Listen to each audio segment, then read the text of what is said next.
Rumanagas ang papapala po sa ating lahat. Para sa ating pangaraw-araw na talata, tayo ngayon ay nasa Exodus Kapitulo 6, simula versikulo 6 hanggang versikulo 13.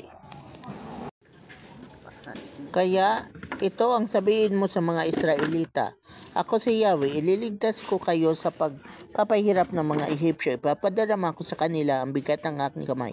Parurusahan ko sila at kayo'y hahanguin ko sa pagkaalipin. Aampunin ko kayong mga Israelita at ako magiging Diyos ninyo at makilanin ninyong akong si Yahweh, ang inyong Diyos, ang nagligtas sa inyo sa pagpapahirap ng mga Ehipsyo. Dadalhin ko kayo sa lupaing ipinangako ko kina Abraham, Isaac at Jacob, at siya ay ibibigay ko sa inyo. Ako si Yahweh. Sinabi ito ni Moses sa mga Israelita, ngunit ayaw na nilang maniwala pagkat dalan na sila dahil sa matinding hirap nilang dinanas. Pag-uusap nila uli, sinabi ni Yahweh kay Moses, pumunta ka sa Paraon at sabihin mong payagan ng umalis ang mga Israelita. Kung ang mga Israelita ay ayaw makinig sa akin, ang Paraon pa kaya na lalo na't ako'y hindi mahusay magsalita? Sagot ni Moses. Ngunit sinabi ni Yahweh kina Moses at Aaron, sabihin ninyo sa mga Israelita at sa Paraon na kayong dalawa inutusan ko upang ialis sa Ehipto ang mga Israelita.